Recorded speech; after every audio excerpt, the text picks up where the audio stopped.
Hello everyone, how are you? I hope you're doing well.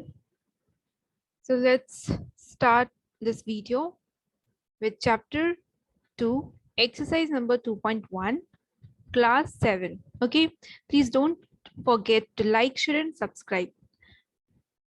We have already done the introduction part of the 2.1. You can watch it in the playlist section. All right, so before proceeding further, I want you people to see the question of 2.1. Okay.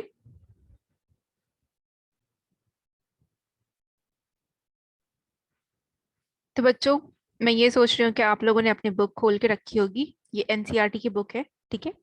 अब आपको क्या करना है, आपको question खुद से solve करना है, ठीक है। उसमें से अगर आपको क्वेश्चन सॉल्व नहीं हो रहा, डाउट हो रहा, या फिर आपने सॉल्व कर लिया है, आपको प्रोसेस चेक करना है, तो आप क्या करो, पहले सॉल्व करो, उसके बाद ये वीडियो देख करके प्रोसेस चेक करो। क्वेश्चन नंबर 1 मैंने ऑलरेडी सॉल्व कर रखा है, आप प्लेलिस्ट में चेक कर लेना। हम इस वीडियो में क्वेश्चन नंबर 2 से स्टार्ट करेंगे, ठीक है। आपको ऐसे डिसेंडिंग ऑर्डर में करना है। नंबर 3 जो है मैजिक स्क्वायर बनाना है। फिर उसके बाद फर्दर आपके क्वेश्चंस हैं रेक्टेंगुलर से रिलेटेड, पेरीमीटर से रिलेटेड, मींस एक ट्राइंगल से रिलेटेड है, एक पेरीमीटर से रिलेटेड है, कंबाइंड है, बट आपको सॉल्व करना है, ठीक है। उसके बाद और क्या है,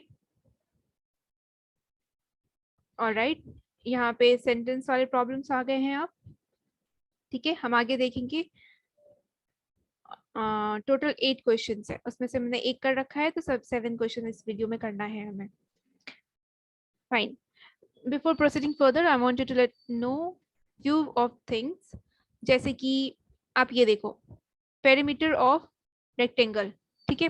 सो ये जो पेरीमीटर ऑफ रेक्टेंगल है, मैंने यहाँ क्यों लिखा, because I want you to let I want you to know about all the formulas of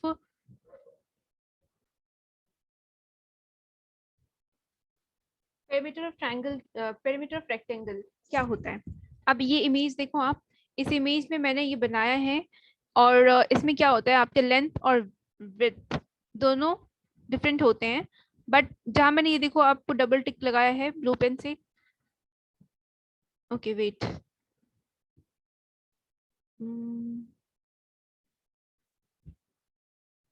not fine, this is perimeter of rectangle. Okay, so perimeter of rectangle में क्या है, यहाँ पे हमारा ये लेंथ है, ठीक है, ये विड्थ है, और हम इसमें क्या देखते हैं कि लेंथ जो होता है वो दोनों साइड का इक्वल होता है, और विड्थ जो है वो दो साइड का इक्वल होता है। इसलिए मैंने यहाँ पे यूज किया है, ये देखो, ये लेंथ हो गया, ये विड्थ हो गया, ठीक है। पेरीमीटर जब निकालते हैं रेक्टेंगल का, तो क्या होता है, 2 × L + 2 × W, that is your width. क्योंकि आपका ये जो विड्थ पोर्शन है, ये वाला और ये वाला दोनों क्या है, इक्वल है, ठीक है। इसलिए हम क्या करते हैं, जो दो साइड इक्वल होती है उसको ऐड करते हैं, मल्टीप्लाई करते हैं, और उसको ऐड करते हैं इस दो साइड को, विड्थ को, ठीक है। तो ये हो गया आपका 2 × L + W। Now we will see further questions.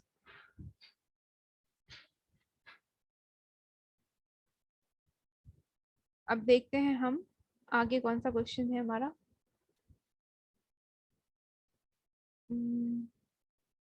1 minute, I don't know what happened with this, why it's not scrolling। हाँ ठीक है, चलो यहाँ देखो, ये ट्रायंगल दिया हुआ है आपको, ठीक है। तो इस ट्रायंगल के साथ एक रेक्टेंगल भी अटैच किया हुआ है, इससे रिलेटेड कुछ क्वेश्चंस हैं, वो हम देखेंगे। बाकी मुझे आपको एक और क्वेश्चन बताना था। ट्रायंगल का पेरीमीटर क्या होता है, ठीक है। This is your triangle and this is the side like ACB, and you have to remember this formula, ठीक है। आपको इसका फॉर्मूला याद रखना है। ये जो A साइड है आपका, ये C है, ये B है। B का मतलब क्या होता है, बेस। H का मतलब होता है हाइट, ठीक है। A और C ये क्या है मेरा, साइड ऑफ अ ट्रायंगल, एक ट्रायंगल का दो साइड है, तो इसको मैंने कहा ए और इसको मैंने कहा C, these are two sides of a triangle. नीचे का जो होता है वो बेस होता है और ये हाइट होता है, तो बेस और हाइट को ही मान करके हम एरिया निकालते हैं। Half into base into height, ये हो गया BH/2। आप इसको याद कर लो। पेरीमीटर निकालने के लिए हम क्या करते हैं, तीनों साइड को ऐड कर देते हैं।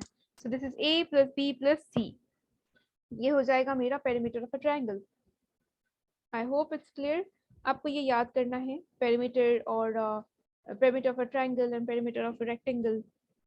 Then there is one more question, frame और पिक्चर वाले क्वेश्चंस हैं, ठीक है। आप एक बार इसको देखना, मैं एक सेकंड के लिए रुक रही हूँ ताकि आप इसे पॉज करके देख सको। मैंने कुछ कुछ फॉर्मूलाज लिखे हैं, ये एक एग्जाम्पल दिया है मैंने, ठीक है। दिस इज एन एग्जाम्पल, आप ये मत समझना कि ये आपके क्वेश्चन से रिलेटेड चीज है, no, it's an example, okay, ठीक है। ये एग्जाम्पल मैंने क्यों दिया, ताकि आप ये देख सको साइड से रिलेटेड, ये हम डिस्कस करेंगे अभी, ठीक है। वन बाय वन हम इस पे आते हैं।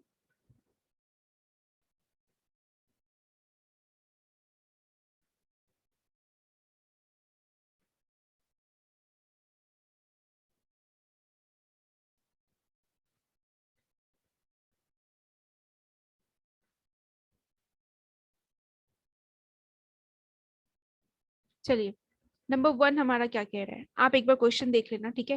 क्वेश्चन में कह रहा है आपको डिसेंडिंग ऑर्डर में बनाने के लिए।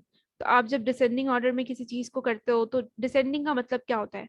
देखो, डिसेंडिंग का मतलब होता है जब आप डी से, मतलब क्या हुआ, मैंने आपको बताया था कि डिनोमिनेटर और न्यूमरेटर को याद करने के लिए आप डी से डाउन याद रखो, ठीक है। तो आप डिनोमिनेटर याद रख रहे हो, दैट मीन्स कि नीचे, जो नीचे है। और यहाँ पे डिसेंडिंग में क्या है, आप डाउन जा रहे हो, मतलब आप बड़े से छोटी की तरफ जा रहे हो। This is your descending order, जैसे आप उल्टी गिनती करते हो ना, 10 9 8 7, सो this is your descending order. Increasing order क्या होता है, इंक्रीजिंग और असेंडिंग। इंक्रीजिंग का मतलब होता है कि छोटे से बड़ा, ठीक है। जब कोई छोटा सा बच्चा बढ़ता है तो वो क्या होता है, जब वो बहुत छोटा सा होता है फिर बड़ा होता है, ठीक है। तो this is your increasing order, that is ascending order. But here question is asking for descending. अब ये 2/9 है, 2/3 है, 8/21 है। This is not like fraction. Like fraction पता है आपको, डिनोमिनेटर सेम होना चाहिए, तो इजी होता है, आप ऊपर वाले को देख के बता सकते हो। बट यहाँ पे आपको कन्वर्ट करना पड़ेगा किसमें, फ्रैक्शंस में। फ्रैक्शंस में कन्वर्ट करने के लिए आपको इन तीनों का एलसीएम लेना है। Now you are taking the LCM, 3 3 9 3 9 21। After taking the LCM, I am just assuming कि आपको एलसीएम आता है, ठीक है। So without wasting my time and yours time, I am proceeding further. अब देखो इसमें बहुत इजी है, आप 2/9 करो इंटू 7/7। क्यों, आपने एलसीएम निकाला 63 हुआ, ठीक है। तो अब आपको 2/9 को ऐसे करना है मल्टीप्लाई, किसी ऐसे डिजिट से मल्टीप्लाई करना है ताकि जो नीचे का डिनोमिनेटर है वो 63 हो जाए, ठीक है। ऐसा करने के लिए आप क्या कर सकते हो, 9 को आप उस डिजिट से मल्टीप्लाई करोगे जो 9 के टेबल में आता है, और इक्वल्स टू देके वो क्या देता है, 63 देता है। तो 9 7 63। देखो मैंने यहाँ पे ना इजी करके आपको साइड में नोट्स की तरह से ऐसे लिख दिया है, ठीक है। तो आप इसको ध्यान देना, a kind of a notes type मैंने आपको दिया है ताकि आपको ये चीज समझ में आ जाए। जब आप एलसीएम ही लेते हो ना, उसी समय आपको पता चल जाएगा कि किसको किससे मल्टीप्लाई करना है। देखो इसके नीचे मैंने लिखा हुआ है 3 × 3 = 9, यहाँ 2/9 है, तो 9 किससे मल्टीप्लाई होगा, 7 से। यहाँ पे 3 × 21 है, ठीक है। तो मैंने 21 से मल्टीप्लाई किया, क्यों, क्योंकि यहाँ पे जो ये 3 है मेरा, मैंने 3 को बाहर ले लिया, और ये जो 7 है और ये 3, इसको मल्टीप्लाई करके क्या आया, 21। यहाँ पे 2/3 इंटू 21 क्या है मैंने, उसके बाद 8/21 है, तो 21 को किससे मल्टीप्लाई करेंगे तो 63 आएगा, बताइए। 21 को 3 से मल्टीप्लाई करने पे 63 आएगा, ठीक है। और उसके बाद क्या है, आपको ये 3 मिल गया, 14/63, 42/63। कैसे हुआ ये, अब आपको क्लियर हो गई है ये चीज़ें, ठीक है। कि आप पहले क्या करोगे, एलसीएम निकालोगे, एलसीएम निकाल के इसको आप यहाँ पे लिख लो, और ये जो यहाँ पे नीचे डिनोमिनेटर दिया हुआ है ना तीनों में, उसके हिसाब से आप मल्टीप्लाई कर दो। यहाँ 9 था, तो मैंने मल्टीप्लाई कर लिया, 3 3 से 9 होता है, बचा कौन 7, 7 से मल्टीप्लाई करके दोनों को, ऊपर भी वही मल्टीप्लाई होगा जो नीचे मल्टीप्लाई होगा। फिर 2/3 है, यहाँ पे 3 है, तो इस 3 को मैंने बाहर रख लिया, 7 इंटू 3 कर दिया, 21 हो गया, 21 से मैंने मल्टीप्लाई किया। अब 8/21 है, तो 21 को मैं किससे मल्टीप्लाई की, 3 से, तो ऊपर भी मैंने 3 से किया। अब आपको मिल गया 14, 42, 24। मैंने बोला डिसेंडिंग ऑर्डर में बड़े से छोटे जाता है, तो इसमें सबसे बड़ा कौन सा है, 42 है, 42 के बाद कौन है 24, 24 के बाद 14, आपने लिख लिया 14/63, 42/63 एंड 24/63। आपको ये मिला जब आपने कन्वर्ट किया इसको लाइक फ्रैक्शन में। Since 42 is greater than 24 is greater than 14, तो यहाँ पे आप सिंपली लिख सकते हो कि 2/3 is greater than 8/21, 8/21 is greater than 2/9। ठीक है, नेक्स्ट क्वेश्चन की तरफ चलते हैं हम। देखो यहाँ पे एक और चीज, नीचे डिनोमिनेटर था 63, इसलिए जो है हमें इजी पड़ गया कि मैं ऊपर वाले को एक दूसरे से देख सकूं कि कौन बड़ा है, उसके बाद कौन है, उसके बाद कौन है। अगर इस तरह से होता ना अनलाइक फ्रैक्शन में, तो थोड़ा डिफिकल्ट होता कि कौन बड़ा है, ये कैसे पता चलेगा, जबकि मुझे यही नहीं पता है कि नीचे का तीनों सेम है, तो आपको एलसीएम निकाल करके ये करना होगा। अब नंबर 2 देखो, सेम है, इसमें भी आपको डिसेंडिंग ऑर्डर में ही निकालना है। आप थोड़ा पॉज करो वीडियो, उसके बाद आप इसको देखो, सेम प्रोसेस है, एलसीएम निकालो। ठीक है, एलसीएम निकाल करके उसके बाद ऐसे ही आप लिख लो साइड में, फिर जो नीचे में डिनोमिनेटर है उसको छोड़ के इन दोनों डिनोमिनेटर को देखो, उसको मल्टीप्लाई करो, फिर यहाँ पे आप लिख लो 1/5 था, तो 5 को 14 से मल्टीप्लाई करने पे जो है आपका 70 आएगा, क्योंकि आपका जो डिनोमिनेटर एलसीएम आया है वो कितना है 70। 7 को आप जब 10 से मल्टीप्लाई करोगे ना बच्चा, तो देखो यहाँ पे आप 5 इंटू 2 कर रहे हो तो 10 आ रहा है, और 7 को आप यहाँ रख लो, क्यों, क्योंकि ये 3/7 है, तो आपने 10 से मल्टीप्लाई किया 30/70 हो गया ना, 10 इंटू 7 किया है आपने, तो यहाँ पे 7/10, your denominator is 10, that's why you have to multiply it with the this digit 7 digit। okay, आप 7 से मल्टीप्लाई करोगे, when you will multiply 7/10 with 7, like from denominator as well as numerator, then you will get 49/70। so since 49/70 is greater than 30/70, 30/70 is greater than 14/70। ठीक है, अब ये देखो मैंने आपको बोला ना उल्टी गिनती शुरू कर दो, वो हो गया आपका डिसेंडिंग ऑर्डर, 7 3 1। ठीक है, 1 3 7, दिस इज असेंडिंग। ठीक है, I hope it is clear. Now let's proceed for the next question. Oh, sorry.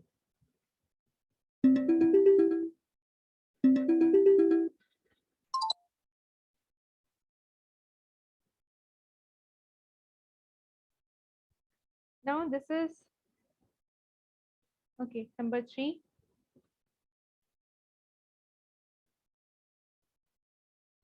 We will solve this question. Look it into your NCERT book. This is very easy question.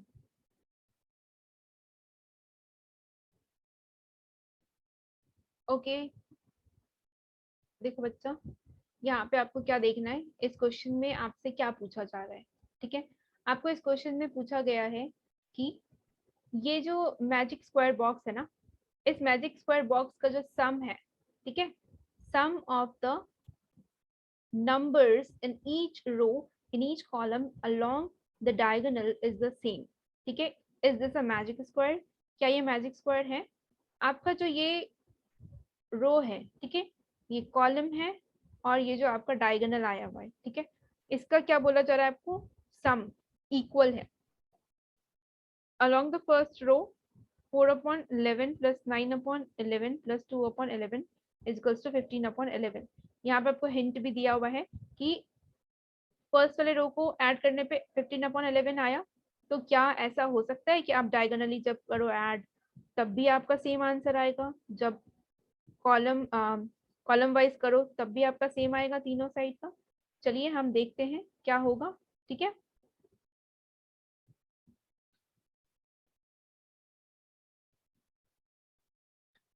Now see this third number question. मैंने आपके ना easy way में समझने के लिए दो picture बनाए हैं, ठीक है। ये जो आपका क्वेश्चन दिया हुआ है और दूसरा मैंने बनाया है जो क्वेश्चन आपसे बोला जा रहा है करने को। ये क्वेश्चन, ये वाले डायग्राम को देख के आप इजीली समझ जाओगे कि ऑब्वियसली ये मैजिक स्क्वायर है। बहुत इजी है। क्यों? देखो, all are the like fraction, ठीक है। सारे के सारे क्या है? लाइक फ्रैक्शंस है। क्यों लाइक फ्रैक्शन है? क्योंकि सबके नीचे क्या है? 11 है, तो दिस इज लाइक फ्रैक्शन। मैंने क्या किया? लाइक फ्रैक्शन है तो मुझे कुछ सोचना ही नहीं है, मैं सिर्फ ऊपर वाला लूंगी, न्यूमरेटर 492357816। अब इसको डायगोनली ऐड करके आप देख लो। आप नॉर्मली तो इसको ऐड कर सकते हो ना नंबर को।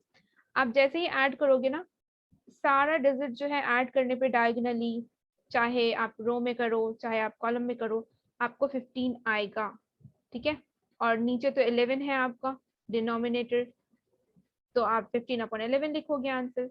अब देखो यहाँ पे ना मैंने शॉर्ट में किया है, आप थोड़ा इसको प्रोसेस में करना। All are like fraction 4 so in first row is equals to 4/11 plus 9/11 plus 2/11 is equals to 15/11। Second row के लिए भी सेम प्रोसेस, थर्ड रो के लिए भी सेम प्रोसेस, ठीक है। रो ये होता है ना, आप देख लो। तो आपको 3/11 plus 5/11 plus 7/11। कॉलम क्या होता है? जब आप ऊपर से नीचे की तरफ ऐसे आते हो, ये हो गया आपका कॉलम। तो आप फिर उसके बाद इन तीनों कॉलम को लिख लेना। मैंने एक ही लाइन में यहाँ पे लिख दिया है ताकि आप इसको सॉल्व कर सको। सेम इसी प्रोसेस में in first column, in second column, in third column equals to, फिर आप ऐड कर दो। फिर इन फर्स्ट डायगोनल और अलोंग फर्स्ट डायगोनल, ठीक है। आप यहाँ से स्टार्ट करोगे 4/11 5/11 प्लस 6/11। फिर आप दूसरे वाले डायगोनल के लिए यहाँ से स्टार्ट करोगे 2/11 5/11 एंड 8/11। तो आपका जो है सबका आंसर 15/11 आएगा। तो आप एंड में लिखोगे hence the sum of all fraction row wise, column wise and the diagonal wise is same, that is your 5/11, ठीक है। So it is a magic square. आपको प्रूफ हो गया कि ये क्या है? मैजिक स्क्वायर है, ठीक है ना। क्वेश्चन नंबर 4, ठीक है। क्वेश्चन नंबर 4 क्या कह रहा है? मैंने आपको क्वेश्चन नंबर 4 दिखाया था, उसमें आपको क्या बोला जा रहा है? Length of the sheet. चलो फिर से हम लोग देख लेते हैं आखिर क्वेश्चन नंबर आपका 4 कह क्या रहा है, ठीक है।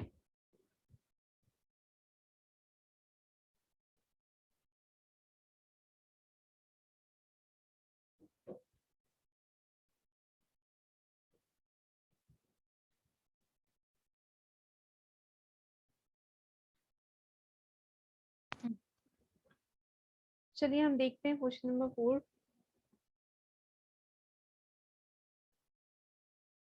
A rectangular sheet of a paper is 12 whole 1/2, ठीक है। रेक्टेंगुलर शीट जो है, उस rectangular sheet of a paper 12 whole 1/2 centimetre long है और 10 होल 2/3 सेंटीमीटर वाइड है। मतलब कि ये आपका एक रेक्टेंगुलर हुआ पेपर। इस रेक्टेंगुलर पेपर में ये जो इसकी लंबाई है, ठीक है, वो कितना है? 12 होल 1/2। और इस रेक्टेंगुलर पेपर में जो ये विड्थ है इस साइड का, ये है 10 होल 2/3, ठीक है। ये आपने इसको देखा होगा अभी जो मैंने आपको बताया कि विड्थ होता है और लेंथ होता है। तो लेंथ दिया हुआ है इतना, विड्थ दिया है इतना, इसका पेरीमीटर फाइंड करना है, ठीक है। आप अपनी बुक प्लीज खोल के रखना। नंबर 5 मैं अभी डिस्कस कर देती हूँ ताकि वहां पे मैं आपको सॉल्व करके दिखाऊं। Find the perimeter of a triangle ABE। Perimeter निकालना है किसका? ट्राइंगल ABE का। ये ट्राइंगल ABE है, इस ट्राइंगल का मुझे पेरीमीटर निकालना है। पेरीमीटर का फॉर्मूला मैंने आपको अभी बताया है, ठीक है। पेरीमीटर का फॉर्मूला क्या होता है? पेरीमीटर का फॉर्मूला होता है, ट्राइंगल के पेरीमीटर का फॉर्मूला क्या होता है आपका? A+B+C, ठीक है। ट्राइंगुलर ट्राइंगल की बात करें तो ट्राइंगल का होता है A+B+C और एरिया होता है हाफ इंटू BH। यहाँ पे मुझे क्या निकालना है? Perimeter of a triangle and perimeter of rectangle. फिर हो गया आपका rectangle of BCDE in the figure. अब ये रहा आपका BCDE। BCDE, इस BCDE का इन दिस फिगर, ओके, इसके भी पेरीमीटर निकालनी है आपको। क्यों? क्योंकि आपको यहाँ पे पहले ही दिया गया find the perimeter of. Of means का 1 नंबर में ट्राइंगल ABE, नंबर 2 में आपका निकालना है बच्चा BCDE का। ठीक है, आप इसको ध्यान से देखो। और उसमें बोला जा रहा है जब दोनों का पेरीमीटर निकाल लोगे ना, नंबर 1 मीन्स ट्राइंगल का और दिस रेक्टेंगल का, फिर उसके बाद क्या करोगे आप इन दोनों में देखोगे चेक करके कि किसका पेरीमीटर जो है वो बड़ा है। ठीक है, पहले वाले में आपको पेरीमीटर निकालना है किसका, रेक्टेंगल का। तो फॉर्मूला तो बहुत जरूरी है, perimeter of rectangle is two 2L + 2W, that is 2 into length plus width. चलिए हम आगे देखते हैं।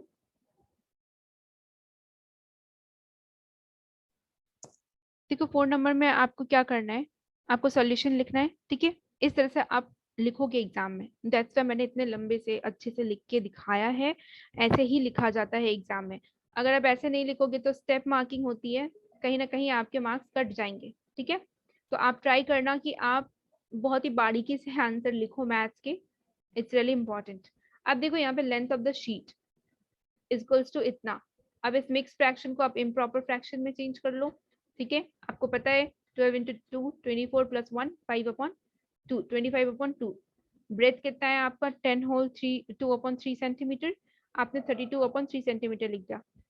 देखो बच्चा आप सेंटीमीटर मत भूलना। ठीक है, सेंटीमीटर, केजी, रुपीज, ये जितने भी आपके साइड में यूनिट होते हैं वो सब आप जरूर लिखना एग्जाम में।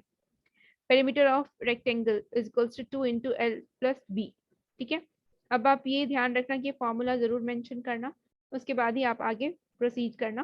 फिर 2 इंटू इसको और इसको, ये क्या है, L है और ये आपका B है।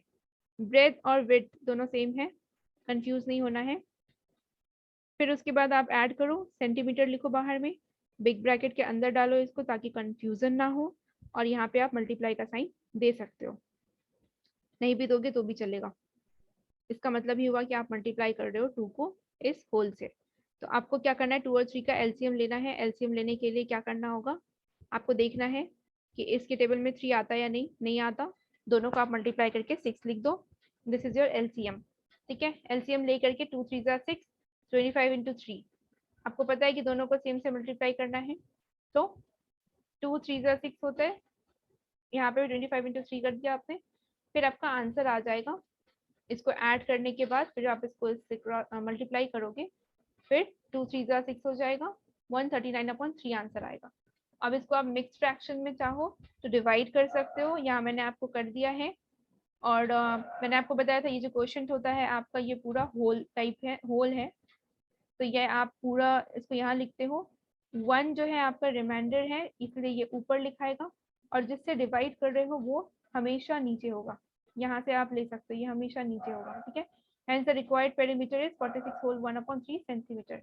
अब हम आते हैं नंबर 5 पे।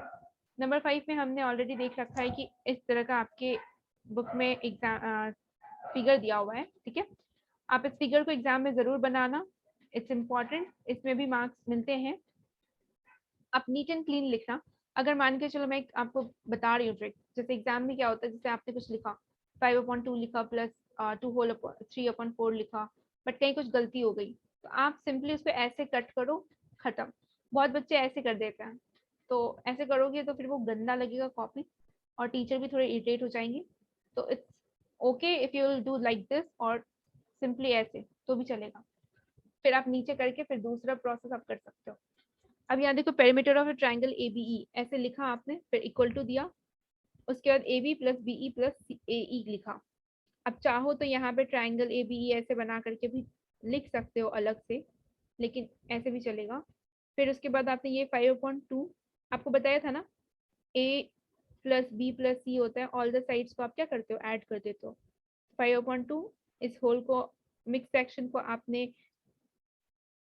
इम्प्रॉपर में चेंज करना है, इसको भी 3 होल 3/5 को यहाँ पे मैं डायरेक्टली कर दी हूँ, 5/2 + 11/4 + 18/5।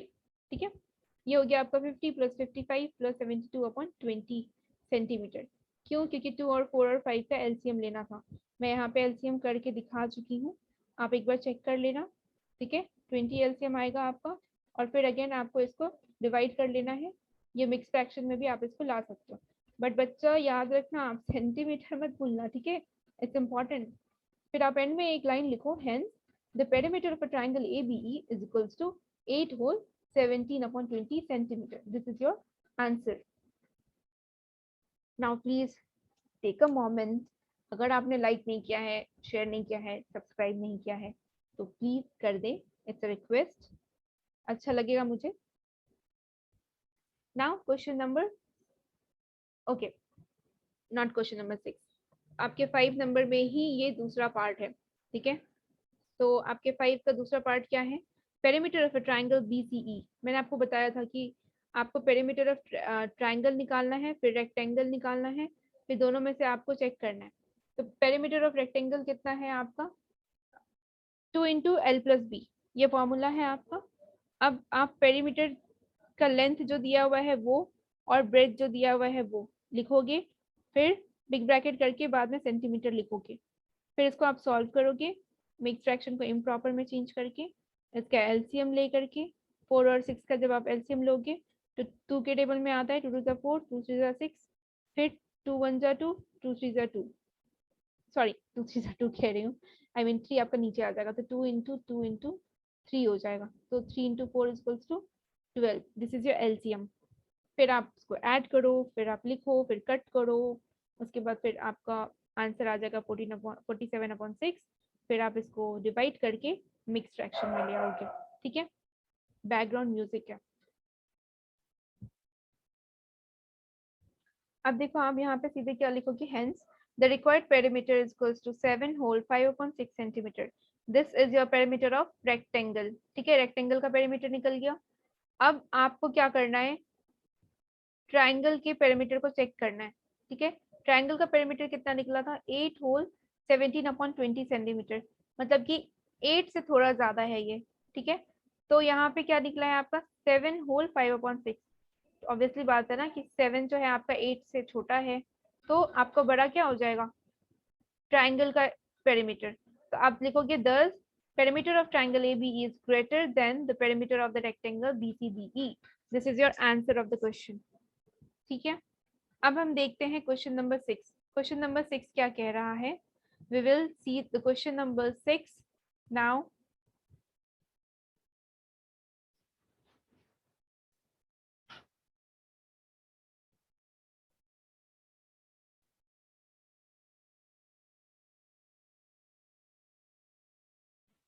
देखो बच्चा, यहाँ पे आप क्वेश्चन नंबर 6 आपका क्या कह रहा है? क्वेश्चन नंबर 6 कह रहा है कि Salil, okay, Salil wants to put a picture in a frame। Salil क्या चाहता है या चाहती है? एक पिक्चर को फ्रेम में पुट करना, ठीक है। हम लोग क्या करते हैं, मार्केट से एक फ्रेम खरीद के लाते हैं, फोटो फ्रेम, और अपने कुछ फोटोग्राफ्स या पिक्चर को इसके अंदर पुट करना चाहते हैं, ठीक है। अगर आपका पिक्चर फोटोग्राफ के फ्रेम से बड़ा होता है तो आप क्या करते हो, या तो अपने पिक्चर के साइड्स को कट करते हो और फिर उसके बाद अपने फ्रेम के अंदर डालते हो, राइट। तो पिक्चर जो है वो कितना मीटर वाइड है? 7 होल 3/5 मीटर वाइड है। अब देखो मैंने आपके लिए ना थोड़ा सा कष्ट किया है, ठीक है। तो यहाँ देखो, इस मैंने फ्रेम का एक पिक्चर बनाया है और इसको थोड़ा ड्रॉ करके बताया है कि देखो फ्रेम जो है थोड़ा छोटा है, इसका विड्थ है 7 होल 3/10 सेंटीमीटर, जिसको मैंने इम्प्रॉपर में चेंज किया है 73/10 सेंटीमीटर। अब ये जो पिक्चर है ना, picture can not be more than 7 whole 3/10 centimetre. Picture जो है उस फ्रेम के साइज से ज्यादा बड़ा नहीं होना चाहिए। ऑब्वियसली बात है, अब जब पिक्चर का फ्रेम ही बड़ा होगा या छोटा होगा तो बड़ा पिक्चर कैसे आएगा फ्रेम में, है ना। तो आपको फ्रेम के साइज के हिसाब से पिक्चर इंसर्ट करना है। अब क्या करोगे आप? To fit in the frame the picture can not be more than 7 whole 3/10, so how much should the picture be trimmed? अब उस पिक्चर को कितना कट करोगे ताकि वो फ्रेम के साइज का आ जाए? तो पिक्चर का कितना साइज है? 7 whole 3/5 centimetre, that means 38/5 centimetre. देखो मैंने आपको अभी क्वेश्चन समझाया है, आप इसको पॉज करके खुद से सॉल्व कर सकते हो ताकि आप फिर आंसर देख सको कि आंसर क्या है, ठीक है। तो देखते हैं नंबर 6। नंबर 6 में कैसे लिखेंगे, सॉल्यूशन लिखना आप पहले, फिर लिखना the width of the picture is equals to इतना centimetre. Okay, the required width कितना चाहिए आपको of the frame is 7 whole 3 upon 10 centimeter, that is 73 upon 10 centimeter. A width of the picture to be trimmed off. देखो मैंने ये sentence जो है ना अपने मन से नहीं लिखा है बच्चों, आपके क्वेश्चन में था वहीं से उठा के पिक किया है मैंने इसको यहाँ पे। ये इजी वे है, आप ऐसे ही क्वेश्चन में से सेंटेंस उठाओ और इसको पुट करो अपने आंसर्स में, तो ये आपको थोड़ा एक सही रहेगा आपके एग्जाम्स के लिए। अब देखो यहाँ पे पिक्चर जो है, पिक्चर बड़ा है ना फ्रेम से, फ्रेम छोटू सा है, पिक्चर थोड़ा बड़ा है, तो क्या करना है आपको, पिक्चर में से फ्रेम को माइनस करना है, तभी आपको पता चलेगा कि पिक्चर को कितना ट्रिम करना है, कितना कट करना है। आप 38/5 को माइनस कर दिया 73/10 से, 5 और 10 का एलसीएम ले लिया। देखो आपके लिए मैंने एलसीएम भी कर दिया है, आप देख लो यहाँ पे। उसके बाद एलसीएम लेने के बाद आपका आएगा 3/10 centimetre, hence the required width to be trimmed is equals to 3 upon, oh my god sorry 3/0 क्यों लिखा है मैंने, this would be 3/10 सेंटीमीटर। ठीक है, ये हो गया आपका answer. I hope it is clear now. Now the question number 7। Question number 7 क्या है हमारा, देखो मैं आपको ना क्वेश्चन नंबर 7 और 8 यहीं पे समझा देती हूँ, ठीक है, ताकि आप ये दोनों क्वेश्चन सॉल्व कर लो, उसके बाद जाकर के आप मेरा सॉल्यूशन देखना, इजी होगा आपके लिए, ताकि आप क्वेश्चन भी समझ जाओगे, आपको एक आइडिया भी हो जाएगा कि आप गलती कहाँ कर रहे हो। देखो यहाँ पे कह रहा है कि Ritu ate 3/5 part of an apple. ठीक है, आप मान के चलो कि रितु ने जो है 3/5 पार्ट खाया एप्पल का। ये बहुत इजी क्वेश्चन है। देखो यहाँ पे ये एक एप्पल है, अच्छा मैंने यहाँ पे ऑलरेडी बना रखा है, चलो यहाँ देखते हैं। Look at this, 1 minute, yes,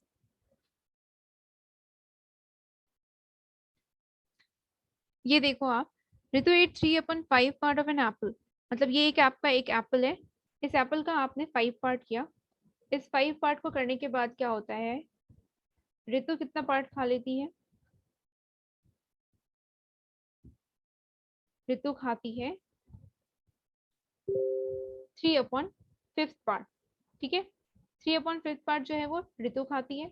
अब बोला जा रहा है कि there was remaining apple was eaten by her brother Somu. जो रिमेनिंग एप्पल है वो कौन खाता है, सोमू खाता है। How much part of the apple did Somu eat. अगर ये एक एप्पल है, इसका 5 पोर्शन किया गया है, ठीक है, 5 पार्ट में डिवाइड किया गया है, 3 अगर ऋतु ही खा लेती है तो 2 ही बचेगा ना पार्ट, 5 में तो 3 माइनस कर लोगे आप तुरंत ही, तो कितना हो गया आपका, who had the larger share, larger share Ritu के पास होगा क्योंकि ऋतु ने 3/5 पार्ट खाया है। सोमू ने कितना खाया, तो ये हो गया आपका कि बाय हाउ मच, तो सोमू ने 2/5 पार्ट खाया। ठीक है,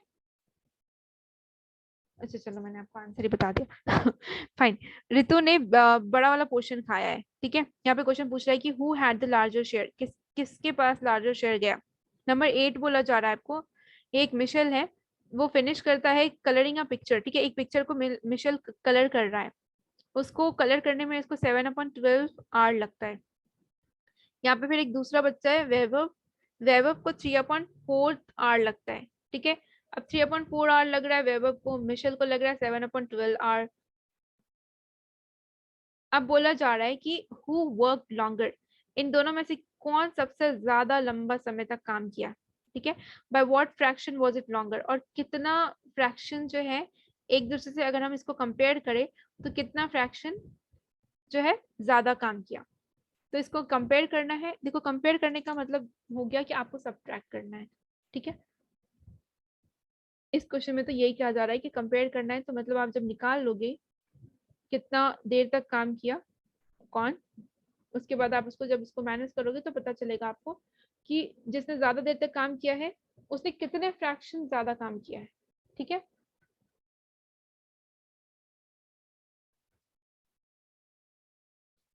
तो हम देखते हैं नंबर 7, फिर उसके बाद आएंगे हम नंबर 8 पे। 7 आपको बता दिया था मैंने कि ऋतु के बारे में बोला जा रहा है कि एक एप्पल है, उसका कितना पार्ट होता है, 5 पार्ट होता है, ठीक है। 5 पार्ट में से ऋतु कितना खाती है, 3 पार्ट। तो मतलब ये जो 3 पार्ट है ऋतु खा चुकी होती है, बचता कितना है, नीचे का 2 पार्ट बचता है।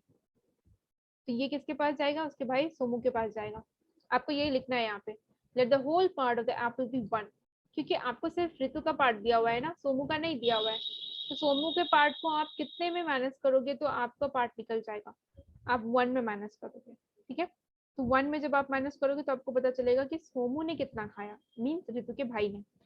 तो आप यहाँ पे लिखो ऋतु 8 इतना पार्ट ऑफ एन एप्पल, यहाँ लिख लेना आप ऑफ एन एप्पल। ना सोमू 8 इक्वल्स टू टोटल 1 है, होल पार्ट आपने 1 दिया है, 1 माइनस 3/5, तो ये आप 1/1 मान लो, और ये हो गया आपको 1 minus 3/5, 5 minus 3/5 equals to 2/5, fifth part of an apple. ये किसने खाया, सोमू भैया ने खाया है। सिंस 3/5 इज ग्रेटर देन 2/5, क्यों, क्योंकि ऋतु ने ज्यादा एप्पल खाया है। Thus Ritu share was larger than Somu, Ritu का जो शेयर था वो ज्यादा था सोमू से। Difference between the two parts, अब यहाँ पे बोला जा रहा है दोनों के बीच का डिफरेंस कितना होगा, 3/5 को माइनस कर दो 2/5 से, तो एक ही पार्ट ज्यादा खाई ना ऋतु। अगर हम 2 बार 2.5 कर दे तो सोमू के पास भी 2.5 गया, ऋतु के पास भी 3/5 गया, 2/5 गया, तो +1 कर देंगे तभी तो 3 आएगा। तो दैट मीन्स 1/5 पार्ट जो है वो ज्यादा गया ऋतु के पास। नंबर 8 देखते हैं। क्वेश्चन डिस्कस कर लिया है हमने मिशेल और वैभव के बारे में, कि मिशेल और वैभव जो है कैसे पिक्चर को कंप्लीट करने में, पेंट करने में कितना टाइम लगाते हैं। दोनों का टाइम दिया हुआ है, आर लिखना है, ठीक है। कंपेयर बिटवीन देम, कंपेयर करोगे तो क्या करोगे, माइनस करोगे, एंड में जाकर के माइनस करोगे, ठीक है, कितना टाइम उन लोगों ने लिया। तो माइनस करने के लिए आपको इसको पहले लाइक फ्रैक्शन में बनाना पड़ेगा ना। आप 3/4 को 7/12 में माइनस कर दोगे तो थोड़ी पता चलेगा आपको कि कौन सा बड़ा था। तो लाइक फ्रैक्शन में करो, ताकि न्यूमरेटर को देख के ही पता चल जाए आपको, ठीक है, कि किसने ज्यादा काम किया था। तो 4 और 12 का आपको एलसीएम लेना है। एलसीएम लेने के बाद फिर आपको क्या करना है, इसमें आपको पुट करना है। जैसे माना 7/1/12/1, 4 और 12 का जो एलसीएम आएगा ना आपका, वो 12 आएगा, ठीक है। तो आपको क्या करना है, ये जो 3/4 है ये तो ऑलरेडी 12 हो रखा है ना, 3/4 को 12 बनाना है। तो 4 × 3 करोगे तो नीचे आपका 12 आ जाएगा। फिर से मैं बता रही हूँ, ध्यान रखना, आपको डिनोमिनेटर को इक्वल करना होता है लाइक फ्रैक्शन बनाने के लिए, ठीक है। 4 × 3 इज इक्वल्स टू 12, तो 4 × 3 3 × 3 3 × 3 9, और 4 × 3 12। ये हो गया आपका लाइक फ्रैक्शन में। 7/12 is less than 9/12। Less than में ये होता है, ग्रेटर देन में इधर खुला हुआ होता है। तो देखो 9 की तरफ हवा आ रहा है तो 9/12 क्या हो जाएगा आपका, बड़ा हो जाएगा। बड़े भैया आ गए 9/12, 9 इज ग्रेटर देन 7 और 7 is lesser than 9। Now 3/4 is greater than 7/12।